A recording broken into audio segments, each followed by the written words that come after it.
तो इस फिल्म के शुरू होते ही सन 1953 से हमें एक घर दिखाया जाता है और ये घर था एलिस का, यानी कि मेरा। तो इस फिल्म में आपको एलिस का कैरेक्टर मैं खुद को बताऊंगी। एलिस यानी कि मैं अपने मॉम डैड के साथ इस घर में रहा करती थी। मेरे अंदर ऐसी पावर्स थी जिससे मैं आत्माओं को देख सकती थी। एक दिन मैं अपने भाई के साथ अपने कमरे में गई जहाँ पर हमारे खिलौने बिखरे हुए थे। मैंने अपनी मॉम को बताया कि ये सारे काम वही बच्चे की आत्मा करती है जो हमारे घर में रहती है। मेरी मॉम जानती थी कि मेरे अंदर एक खास पावर, एक ताकत है, मगर मेरे डैड मेरी किसी बात पर कभी यकीन नहीं करते थे। वो समझते थे कि मैं बस डराने के लिए सबको झूठ बोल रही हूँ। मेरे भाई ने मेरी मॉम को कहा मुझे रात को डर लगता है, तो मेरी मॉम ने मेरे भाई को एक सीटी दी और ये कहा कि जब भी तुम्हें डर लगे तुम ये सीटी बजा देना, मैं तुम्हारे पास आ जाऊंगी। जब मैं और मेरा भाई सो रहे थे तभी हमारे कमरे में उसी बच्चे की आत्मा आई जो हमेशा हमारे खिलौने बखेर दिया करती थी। उसे मेरे भाई ने देख लिया। मेरी मॉम जो उसे सीटी देकर गई थी वो उसे बहुत ढूंढता रहा मगर वो उसे कहीं पर भी ना मिली। वो डर से चिल्लाने लगा था।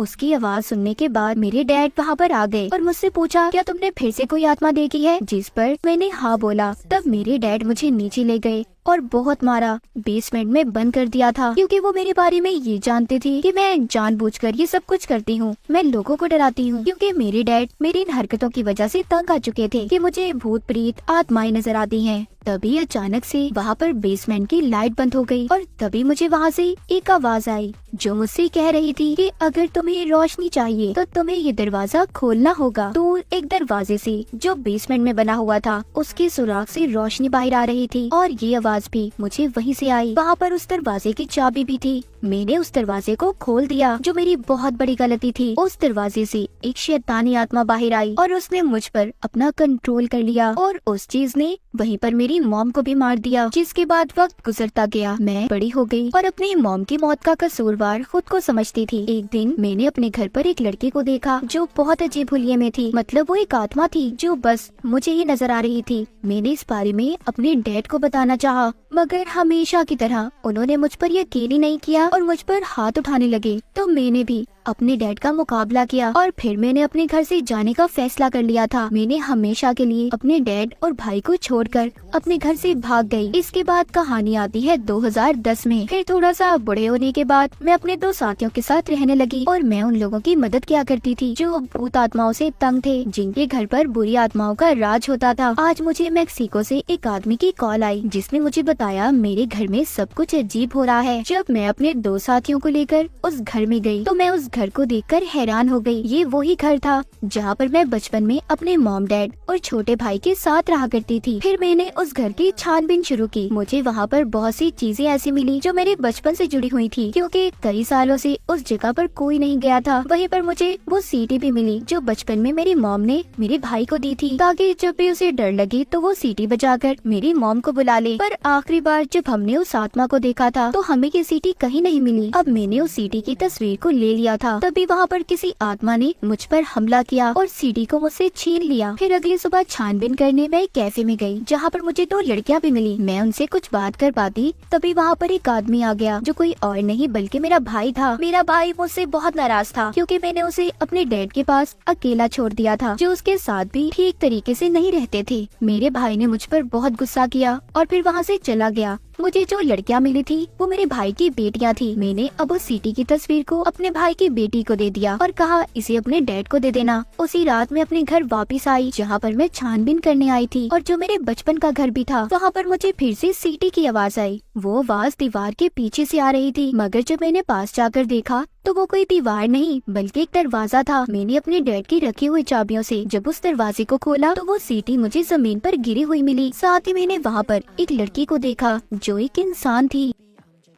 दरअसल जो आत्मा मुझे इस घर तक लेकर आई थी वो अच्छी आत्मा थी जो इस लड़की की मदद करना चाहती थी। तभी यहाँ पर वही आदमी आ जाता है जिसने मुझे यहाँ पर बुलाया था जो अब इस घर का असल मालिक था, पर उसके हाथ में गन थी। उसी ने इस लड़की को यहाँ पर कैद किया हुआ था। दरअसल बचपन में जो मैंने दरवाजा खोला था उसी में से जो शैतानी आत्मा बाहर निकली थी जिसने मेरी मॉम पर भी हमला करके उन्हें मार दिया। अब उस आत्मा ने इस मालिक मकान पर भी अपना कंट्रोल कर लिया था और उसी ने इस लड़की को कैद भी किया हुआ था। अब खैर वो मालिक मकान हमें कुछ कहता तभी मेरे एक साथी ने आकर उस पर हमला कर दिया जिस वजह से उसकी मौत हो गई। अब जब मैं पुलिस स्टेशन स्टेशन गई तो मुझे पूछताछ से पता चला कि वो लड़की जो मुझे बेसमेंट में मिली थी उसको पुलिस 4 महीने से ढूंढ रही थी। उधर घर में भाई भी अपनी 2 बेटियों के साथ आता है, जिस घर में वो बचपन में रहा करता था, और ये वही घर था जहाँ पर हर वक्त खौफनाक चीजें हुआ करती थी। वहाँ पर मेरा भाई दरअसल वही सीटी लेने आया था जो हमारी मॉम की आखिरी निशानी थी, मगर गलती से मेरे भाई की बड़ी बेटी बेसमेंट में चली गई और उस पर भी उस बुरी आत्मा ने हमला कर दिया। उसने मेरे भाई की बेटी को आत्माओं की दुनिया में कैद कर दिया, जिससे असल दुनिया में वो कोमा में चली गई। अब मैं अपने भाई की बेटी को बचाने के लिए कुछ भी करने को तैयार थी। अब जब मैंने छानबीन की तो मेरे सामने सारी सच्चाई आ गई। मुझे यहाँ पर पता चला आज से कुछ साल पहले जब मैंने बचपन में दरवाजा खोला था जिसमें से बुरी आत्मा आजाद हुई जो दूसरी दुनिया से आई थी। उसने मेरी मॉम को मारने के बाद मेरे डैड पर अपना कंट्रोल कर लिया, जिसके बाद मेरे डैड बुरे काम करने लगे। वो लड़कियों को पकड़कर उन्हें कैद कर देते और फिर मार देते थे। आखिरी बार मैंने अपने घर को छोड़ने से पहले जिस लड़की को अपने घर पर देखा था वो कोई आत्मा नहीं थी बल्कि एक लड़की थी, एक इंसान जिसको मेरे डैड ने ही कैद किया हुआ था। अब सब कुछ सच जानने के बाद मुझे अपने भाई की बेटी को हर हाल में बचाना था और दूसरी दुनिया से वापस लाना चाहती थी। अब खैर मैंने जब छानबीन शुरू की तो मुझे एक संदूक मिला। जैसे ही मैंने उसे खोला बहुत अजीब था। वो बुरी आत्मा जो दूसरी दुनिया से आई थी उसने मेरे गले को पकड़ लिया और मेरी भी आत्मा को अपने साथ दूसरी दुनिया में ले गई। फिर मैंने उस दुनिया में अपना बचपन देखा। छोटी एलिस ने मुझे बताया कि वो आत्मा जो हमारी दुनिया में है उसे की फेस कहा जाता है, जिसके पास हमारी दुनिया और दूसरी दुनिया की चाबियां हैं। तभी वो आत्मा पीछे से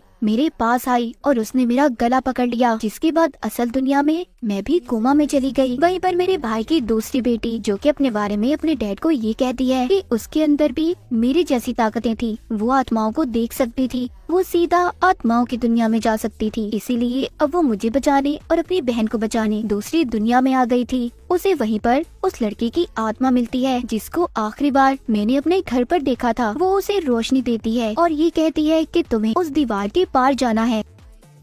उस दरवाजे के पार आ गई थी जहाँ पर बहुत सारे जेल बने हुए थे। उसी एक जेल में उस आत्मा ने मुझे भी कैद किया हुआ था। वहीं पर मैंने देखा एक जेल में से मेरे डैड बाहर आते हैं और उसी की फेस आत्मा ने मेरे जेल को भी खोल दिया और मुझे ये कहा जाओ अपने बचपन का बदला लो अपने डैड से, क्योंकि वो मेरे साथ हमेशा से बुरा सलूक किया करते थे। मुझे गुस्सा आ गया और यहाँ पर मैंने यानी कि एलिस ने अपने डैड को ऐसे मारा जैसे वो मुझे बचपन में मारा करते थे। पर जब मैं ऐसा कर रही थी तो की फेस आत्मा को ताकत मिल रही थी, क्योंकि जब जब इंसानों के बीच नफरत बढ़ती है तो उसी की फेस आत्मा यानी उस शैतान को ताकत मिला करती थी। और जब मेरे भाई की बेटी यहाँ पर आई तो उसने मुझे मेरे डैड को मारने से रोका और मेरे स्टिक को भी लेकर तोड़ दिया, जिससे मैं अपने डैड को मार रही थी। मैंने देखा कि की फेस ने मेरे भाई की बेटियों की आत्माओं को कैद किया हुआ है। मैंने उससे यहाँ पर एक सौदा किया कि वो मेरे भाई की बेटियों को छोड़ दे और मुझे मारकर यहाँ पर मेरी आत्मा को कैद कर ले। ये सुनकर वो की फेस शैतानी आत्मा मुझे मारने लगी और साथ ही साथ मेरे भाई की बेटी को भी मार रही थी जिसे उसने पहले पकड़ा था। उधर असल दुनिया में उसका जिस्म भी खत्म हो रहा था।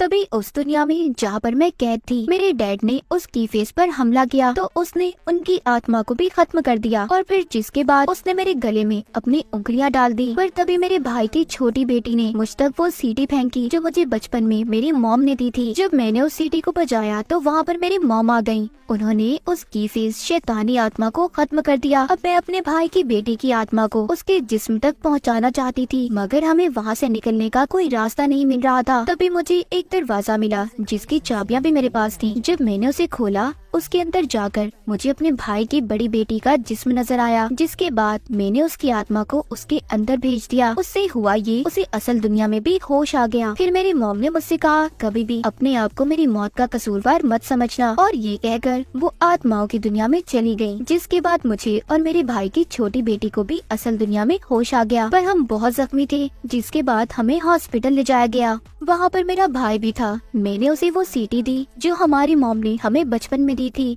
हम दोनों एक दूसरे के गले लग गए और अपनी मॉम को याद करने लगे। जिसके बाद एक रात जब मैं सो रही थी तो मुझे एक ख्वाब आया जिसमें मैंने एक घर में छोटे बच्चे को देखा जो अपने बेड पर सो रहा था। तभी उसकी खिड़की पर उसने एक लाल चेहरे को देखा जिसको मैं भी सपने में देखकर डर गई और मेरी आँख खुल गई। तभी मुझे एक कॉल आई जो उसी बच्चे की मॉम की थी। उनका बेटा कोमा में जा चुका था और ये बात अब मैं खुद भी जानती थी, क्योंकि बचपन में उस बच्चे के डैड ने मेरी मदद की थी, मुझे आत्माओं से बचाया था और अब उसे बचाने की मेरी बारी थी। क्या पता उसकी आत्मा भी दूसरी दुनिया में कैद हो गई हो। क्या मैं इस बात का पता चला पाऊंगी? क्या राज होगा इस कहानी के पीछे? तो इसी सस्पेंस के साथ इस मूवी की कहानी यहीं पर खत्म हो जाती है।